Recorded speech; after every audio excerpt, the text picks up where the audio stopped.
aos 30. E passa por esse processo inteiro. O pastor entra pela porta. E na hora de começar o ministério, ele podia ter começado pulando, por exemplo, por cima de João Batista. Mas ele chega ali, qual é o grande movimento de autenticidade espiritual dos meus dias? É o movimento de João Batista. Aí ele entra na fila junto com prostituta, publicano, todo mundo. Você já imaginou? Aquela mulher do cabelão todo desgrenhado, lá vem ela assim, nem sabe como é que é ser santa, né? Vem andando, o João lá, as meretrizes, ela está ali, ela... a crise de choro, mas não sabe nem o que é que está acontecendo com ela, coitada. Um publicano ali, com uma dor na consciência, outra no bolso, mas uma compulsão para chegar. Aí lá vem ele atrás dessa tropa toda. Quando João olha e diz, tu? Sai da fila, tem uma VIP aqui, entra por aqui. Eu é que preciso ser batizado por ti, tu vens a mim para que eu te batize? Aí ele diz, o pastor entra pela porta. Deixa por enquanto, porque me convém que se cumpra toda a justiça. Essa é a primeira diferença entre o pastor e o lobo apastorzado. É que o pastor entra na fila, entra pela porta, respeita as referências, reconhece os marcos e dá tempo para que a vida o faça passar por cada uma dessas referências conforme ela cresce, conforme ela evolui, conforme ela incha na direção da graça de Deus. Segundo elemento comparativo entre o pastor e esse que eu estou chamando aqui a propósito do nosso tema de O Lobo, é que o pastor segue um processo natural e o lobo não. Veja o verso 3, como o ministério desse pastor é cheio de naturalidade.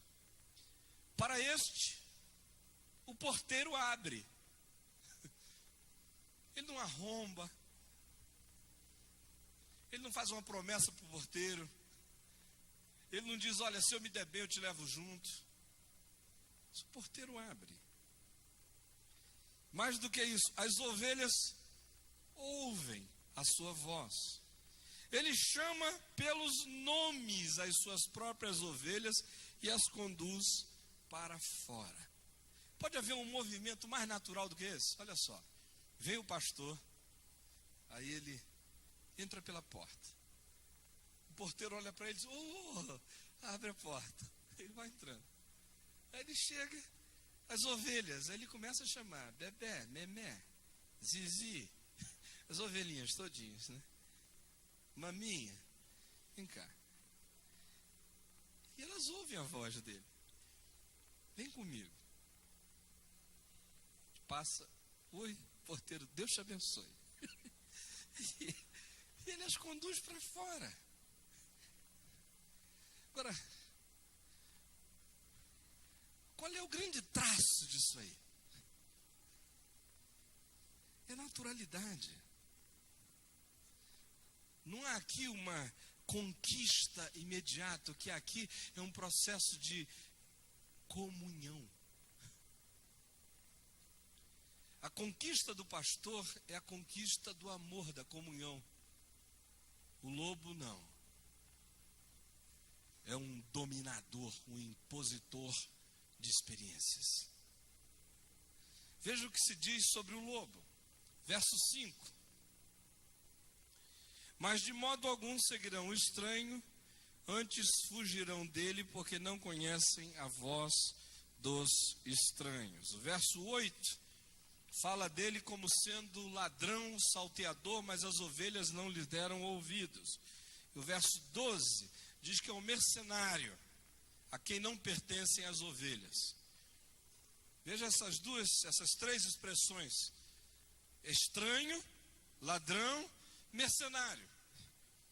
Agora compare isso aqui com a naturalidade da relação do pastor, que conhece e é conhecido, chama pelo nome e é ouvido, diz vem comigo e elas seguem. Compare isso com essas outras referências. Esse outro projeto de espiritualidade é radicalmente diferente. Ele não entra pela porta, por outro lugar. Ele não é conhecido, é estranho. O que o motiva ali são outras coisas. Ele está prestando um serviço pensando numa outra remuneração.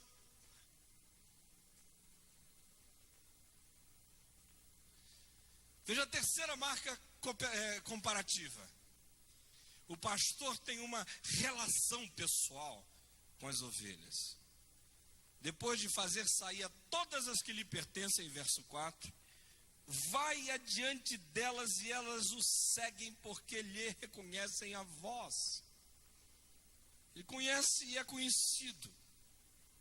E ele é líder desse grupo porque esse grupo o reconhece. Conhece a voz, sabe quem é ele, e ele sabe quem cada um deles é. Outra vez o verso 14 afirma isso. Eu sou o bom pastor, conheço as minhas ovelhas e elas me conhecem a mim. Então a terceira marca distintiva do pastor em relação ao lobo é que o pastor conhece e é conhecido.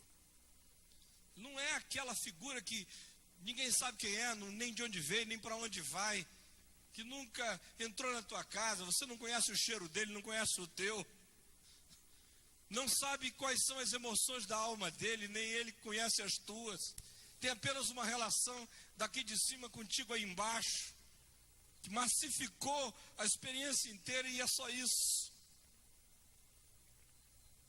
O lobo não conhece nem é conhecido, diz o verso 5. Mas de modo algum seguirão o estranho, fugirão dele, porque não conhecem a voz dos estranhos. A quarta referência comparativa é que o pastor é uma porta de liberdade e vida para o rebanho. Vejam só o que dizem os versos 9 e 10. Eu sou a porta. Se alguém entrar por mim, será salvo, entrará e sairá e achará pastagem. Eu vim para que tenham vida e a tenham em abundância. Isso é uma imagem maravilhosa, você pensar no ministério pastoral como uma porta. Uma porta para a pessoa entrar, para a pessoa sair. Uma porta de pastagem, uma porta de vida, de liberdade. Na maioria das vezes, o pastor se transforma em uma porta fechada nas costas do rebanho, né? Se o cara entrou, coitado, nunca mais sai. Entrou, olhou o pastor, oi. Dizima, contribui, ajuda e trabalha. É o que ele diz para a ovelha. Você está aqui, meu filho, é para dá. E eu recebo, aleluia, glória a Deus. Essa porta aqui está aberta. Entrará e sairá. Acha pastagem. Acha vida em abundância. Essa figura é extraordinária quando você imagina que Deus chamou você para você ser uma porta de liberdade para a alma das pessoas. Você ser um construtor de novos cenários, ajudar as pessoas a verem possibilidades novas, alimento novo, encontrarem vida em abundância. De que o Senhor está convidando você para se oferecer a essas ovelhas dele como essa referência de liberdade sadia, de vida abundante e rica. Compare isso com um lobo do lado de cá. O lobo é um pilhador de almas. Verso 10 diz: o ladrão vem somente para roubar, matar e destruir. Onde ele passa, as pessoas estão roubadas, estão mortas, estão destruídas. E aí a gente não está falando só daquele saqueamento hoje em dia tão comum ao bolso das pessoas. A gente está falando de saqueamentos psicológicos e espirituais. Eu olhei daqui, vi o Dr. Fábio Damasceno sentado ali, fiquei imaginando a quantidade enorme de pessoas roubadas que ele encontra por aí. Eu acho que hoje em dia vão a um consultório de psicólogo, psicanalista, psiquiatra, cristãos, crentes, muito mais roubados do que aqueles que são roubados pelos ladrões na rua. E são roubos emocionais. Você vê o cara assim, por exemplo, sexualmente roubado, está roubado. Ele foi para uma igreja e disseram para ele, olha, não tem. E aí ele sofre aquela repressão em alguns lugares, né? O pastor está lá dizendo para ele, não olha, não pega, não toca, não beija, não cheira, não sente. Tal. O pastor lá atrás está mandando ver. Sabe lá Deus com quem e aonde. Mas aqui na frente, ele está... Aí esse cara chega aos 26 anos de idade roubado. Se ele se casa, vai para a cama com a esposa dele, ela diz, o que fizeram contigo? Você virou eunuco na sua alma, um sujeito sem nenhum elemento lúdico, sem gosto, sem graça. Foi pilhado mesmo. Os roubos interiores de riquezas humanas que pastores fazem são incríveis. Te rouba sonhos, alegria, espontaneamente a dor. Que coisa bonita isso. Vida, não tem ninguém comprando de mim. Quanto é que custa a tua vida? Um salário de 4.000 reais paga a tua vida?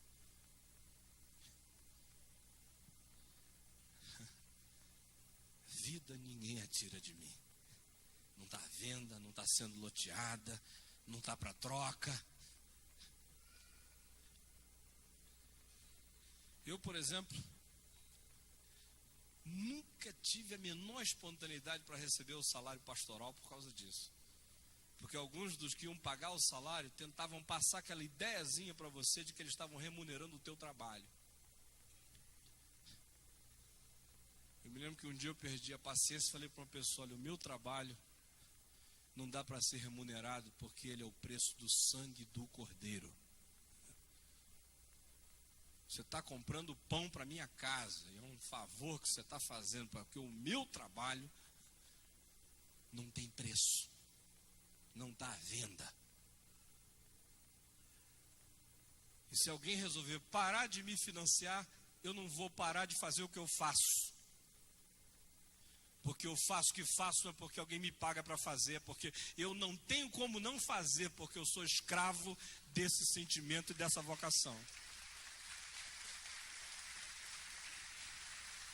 A minha vida, ninguém atira de mim. E é isso que o pastor tem que poder dizer contra tudo e contra todos. Eu não sou empregado disso. A minha vida eu dou porque eu dou. Espontaneamente a dou.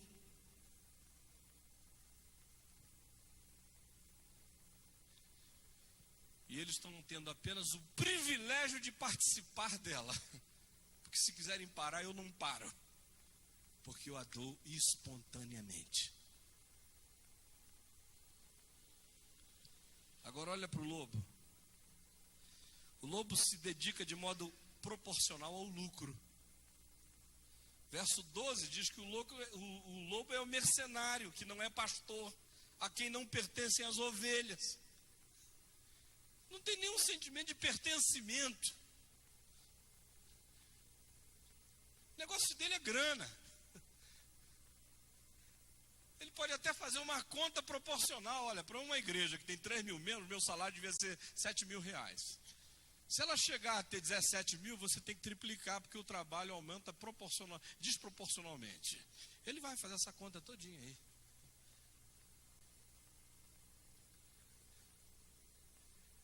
Algumas pessoas ficaram preocupadas no início deste ano com a revista Vinde com a gente, por causa daquela matéria sobre os cachês evangélicos. Várias pessoas me telefonaram: pastor, você vai se queimar? Você se queima tanto, de graça. Eu digo: olha, se eu tiver que ficar torrado, me faça de churrasco, me coma como picanha, mas eu não quero fazer parte dessa nojeira. Porque se isso aí ia ser evangélico, isso aí eu não quero ser. Vou virar católico ortodoxo, vou lá para a Rússia. Isso aqui não. Desculpa a franqueza. Eu subo aqui e digo: meus amados irmãos, que prazer louvar o Senhor. Mas ali atrás eu te disse que só subia se você me desse 4 mil. Vai cantar para o diabo, para Jesus não. Para Jesus não. Eu espontaneamente a dou ou não dou. Mas não está à venda. Se depois que eu cantar você se sentir feliz e alguém ali atrás me der um caminhão de dinheiro, é outra coisa. Aí eu posso aceitar ou não aceitar, ou devolver para você, ou mandar para o asilo. Mas foi depois, e foi espontaneidade contra espontaneidade, não foi acerto anterior. Anteriormente é de graça, e vai ser sempre. O mercenário não está nem aí para as ovelhas.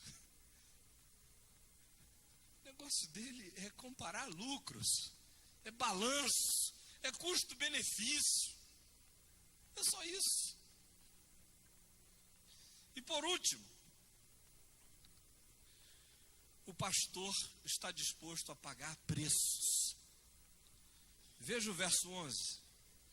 Eu sou o bom pastor dá a vida pelas ovelhas.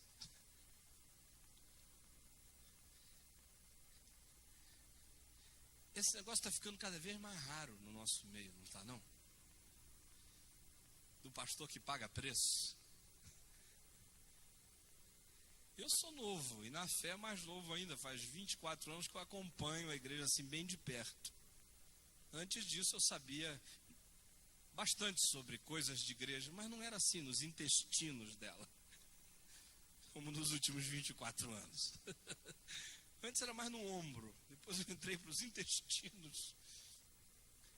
Eu me lembro que quando eu entrei há 24 anos atrás, eu ainda vi um monte de gente pagando muito mais preço do que hoje. Fiquei tão triste mês passado, quando morreu o pastor João Queiroz lá em Fortaleza, com 91 anos. Eu falei: mais um dessa geração que pagava preço que foi embora. Hoje em dia só tem cada vez mais gente que negocia